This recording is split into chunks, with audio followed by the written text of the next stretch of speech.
মৰমৰ ছাত্ৰ ছাত্ৰীসকল মৰম লবা আজি তোমালোকৰ বাবে মই শংকৰদেৱ শিশু নিকেতনৰ পঞ্চম মানৰ নীতি শিক্ষাৰ চতুৰ্দশ অধ্যায় অৰ্থাৎ তোমালোকৰ মহাভাৰতৰ কাহিনী কিতাপখনৰ পৰা চতুৰ্দশ অধ্যায় শ্ৰীকৃষ্ণ সাৰথি হল পাঠটো আলোচনা কৰিবলৈ ওলাইছোঁ। এই পাঠটো প্ৰশ্নোত্তৰখিনি কৰাৰ আগতে আমি পাঠটোৰ আলোচনাটো কৰি লওঁ, অৰ্থাৎ কাহিনী ভাগৰ ওপৰত এটা আলোচনা কৰোঁ। আনবোৰ লেচনটো মই তেনেকৈ কৰি দিছোঁ তোমালোকক। মই আশা কৰোঁ যাতে এই যে কাহিনী ভাগ মই কওঁ তোমালোকে মন দি শুনিবা আৰু ইয়াৰ পৰা তোমালোকক যিখিনি যদি মাজৰ পৰা প্ৰশ্ন কিবা এটা সোধে কাহিনীটো মনত থাকিলে তোমালোকে লিখিবলৈ পাৰিবা। সেইবাবে মই তোমালোকক প্ৰশ্নোত্তৰখিনি কৰি দিয়াৰ উপৰিও এই কাহিনী ভাগৰ আলোচনাটো কৰোঁ, কিন্তু আটাই মন দি শুনিবা। এতিয়া কথা হ'ল তোমালোকে এইটো কথা জানা যে পাশা খেলত হাৰি যুধিষ্ঠিৰ আৰু তেওঁৰ 4 ভাতৃ মাক কুন্তীৰ সৈতে বনলৈ গৈছিল। 12 বছৰ বনবাস আৰু এবছৰ অজ্ঞাতবাস তেওঁলোকে সম্পন্ন কৰি যেতিয়া তেওঁলোক শেষ হৈছিল তেতিয়া তেওঁলোক আকৌ কৌৰৱৰ ওচৰলৈ ঘূৰি আহিছিল। ঘূৰি আহি তেওঁলোকে ক'লে যে আমি যিহেতু আমাৰ চুক্তি অনুসৰি আমাৰ 12 বছৰ বনবাস আৰু এবছৰ অজ্ঞাতবাসৰ কাল আমি সম্পূৰ্ণ কৰিলোঁ, এতিয়া তোমালোকে আমাক আমাৰ ৰাজ্য ঘূৰাই দিব লাগে। এই কথা যেতিয়া ক'লে তেতিয়া দুৰ্যোধন বৰ অহংকাৰী আছিল নহয়। দুৰ্যোধনে ক'লে নাই, নহ'ব, মই তোমালোকক ৰাজ্যহে নালাগে, বেজীৰ আগত থকা মাটিখিনিও বেজীৰ আগত যদি খোজ মাৰি দিয়া যায় যিমানকণ মাটি আহিব কিমানকণ মাটিও মই তোমালোকক নিদিওঁ।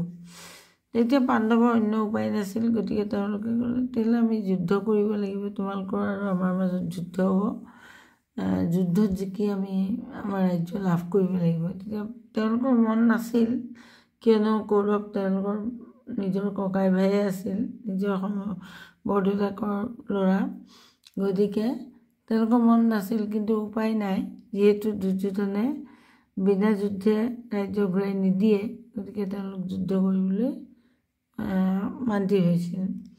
এতিয়া যুদ্ধৰ যেতিয়া কথাটো আলোচনা হ'ল তেতিয়া যুদ্ধ কৰিবৰ কাৰণে তেওঁলোকে দুই পক্ষই যা যোগাৰ কৰিছে। তেতিয়া বেলেগ বেলেগ ৰজাবিলাকেও তেওঁলোকে কোনোবাই কৌৰৱৰ পক্ষ কোনোবাই পাণ্ডৱৰ পক্ষ লৈ যুদ্ধত সহায় কৰিবলৈ মান্তি হৈছিল। তেতিয়া অৰ্জুনে দ্বাৰকালৈ গ'ল। অৰ্জুন দ্বাৰকালৈ যাবলৈ ওলালে, যিহেতু তেওঁৰ সখা আছিল, তেওঁৰ বন্ধু আছিল শ্ৰীকৃষ্ণ, তেওঁলোকৰ লগত বহুত সদ্ভাৱ আছিল, গতিকে শ্ৰীকৃষ্ণক তেওঁ গৈ ক'বলৈ গ'ল যে যুদ্ধত যাতে তেওঁলোকক সহায় কৰে। ঠিক সেইখিনি সময়তে দুৰ্যোধনো দ্বাৰকালৈ বুলি ৰাওনা হ'ল। দুয়ো গ'ল, দ্বাৰকা পালেগৈ। শ্ৰীকৃষ্ণক দুৰ্যোধনেও বিচাৰিব আৰু অৰ্জুনেও বিচাৰিব, এইটো তেওঁলোকৰ মনত ভাৱ লৈ তেওঁলোক ৰাওনা হ'ল।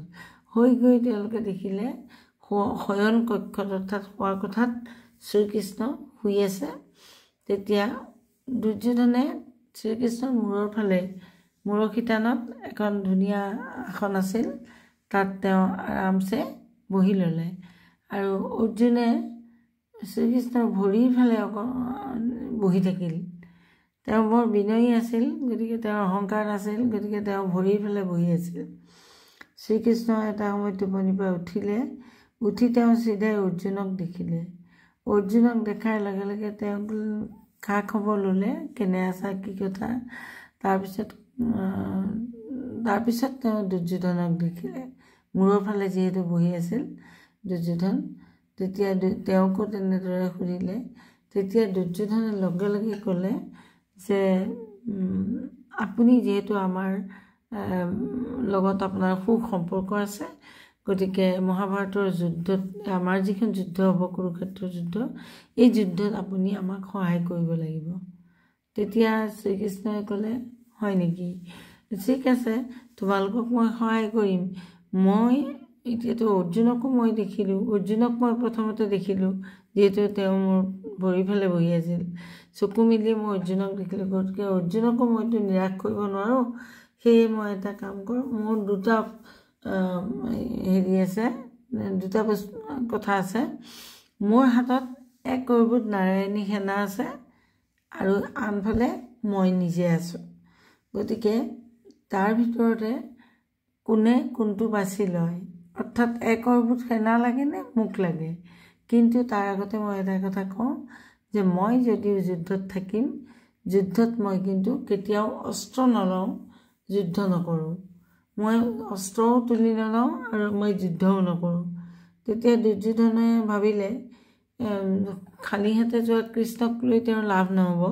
গতিকে তেওঁ কি কৰিলে, এক অৰ্বুদ নাৰায়ণী সেনা লাগে বুলি ঘপককৈ তেওঁ কৃষ্ণৰ আগত ক'লে যে তেওঁ এক অৰ্বুদ নাৰায়ণী সেনা বিচাৰে। তেতিয়া অৰ্জুনে ক'লে, সখা মোক তোমাক হ'লেই হ'ব, মোক আপোনাক হ'লেই হ'ব।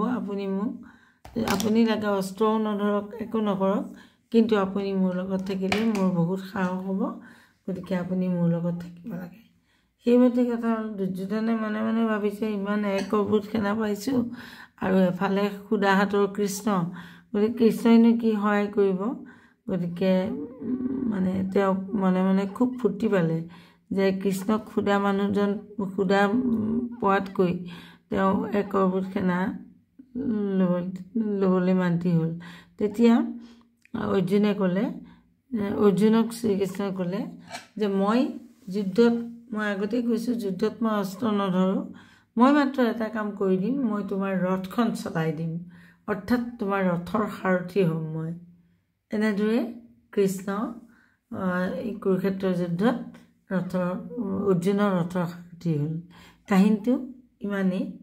এতিয়া এই কথাখিনিৰ লগত তোমালোকৰ তলত অনুশীলনী যি দিছে, প্ৰশ্ন যি দিছে, সেইখিনি চোৱাচোন আহা। এতিয়া চোৱা, প্ৰথম প্ৰশ্নটো দিছে খালী ঠাই পূৰ কৰা। খালী ঠাই পূৰ কৰা। ইয়াত দিছে ক ডেছ আৰু ডেছ শ্ৰীকৃষ্ণক লগ ধৰিবলৈ ডেছ পালেগৈ। এইটো হ'ব অৰ্জুন, প্ৰথমতে ডেছ অৰ্জুন আৰু দুৰ্যোধন শ্ৰীকৃষ্ণক লগ ধৰিবলৈ দ্বাৰকা পালেগৈ। খ অৰ্জুন আৰু দুৰ্যোধন দুয়ো ডেছ লোক। অৰ্জুন আৰু দুৰ্যোধন দুয়ো ডেছ লোক। এই ডেছটোত হ'ব সম্বন্ধীয় লোক।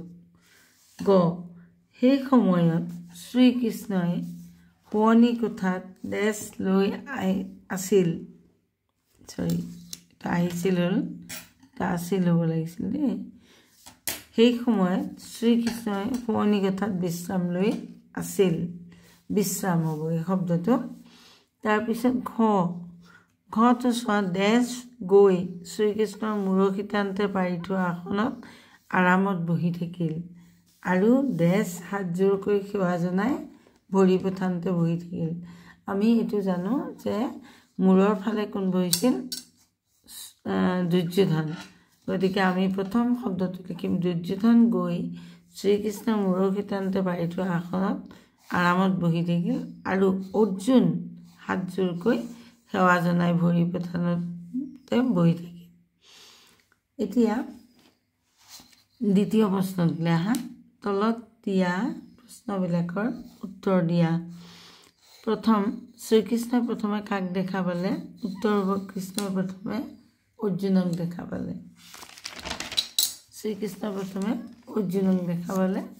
দ্বিতীয় প্ৰশ্নটো চোৱা, শ্ৰীকৃষ্ণই দুয়োকে সহায়তাৰ কাৰণে কি পৰামৰ্শ সন্মুখত ৰাখিলে? তেওঁ উত্তৰ দিলে, শ্ৰীকৃষ্ণই দুয়োকে ক'লে যে তেওঁৰ এক অৰ্বুদ নাৰায়ণী সেনা আছে।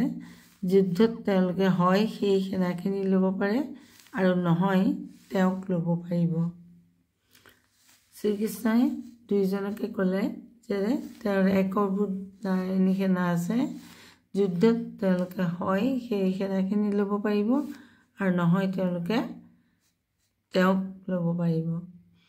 দুৰ্যোধনে কি ল'বলৈ সন্মতি জনালে উত্তৰ হ'ব দুৰ্যোধনে একৰ ওপৰত নাৰায়ণী সেনা ল'বলৈ সন্মতি জনালে বা সন্মত হ'ল দ্বিতীয় কথা অৰ্জুনৰ সাৰথীৰ নাম কি আছিল এইটো তোমালোকে জানাই অৰ্জুনৰ সাৰথীৰ নাম আছিল শ্ৰীকৃষ্ণ অৰ্জুনৰ সাৰথীৰ নাম আছিল শ্ৰীকৃষ্ণ তে এইখিনিতে এই পাঠটো শেষ হৈছে তাৰ মাজৰ পৰা উলিয়াবলৈ মই বিশেষ প্ৰশ্ন বিচাৰি নাপালোঁ গতিকে তোমালোকে এইখিনি প্ৰশ্ন পঢ়িবা আৰু কাহিনীটো জানিলে যদি কিবা সোধে তাৰ পৰা তোমালোকে কৰিব পাৰিবা বুলি মই ভাবোঁ আৰু যদি ভিডিঅ'টো ভাল লাগে লাইক শ্বেয়াৰ কৰিবলৈ নাপাহৰিবা তোমালোকৰ বন্ধু বান্ধৱীক ক'বা যাতে সকলোৱে এই পাঠবোৰৰ পৰা উপকৃত হয় পুনৰবাৰ আটাইকে মৰম জনাই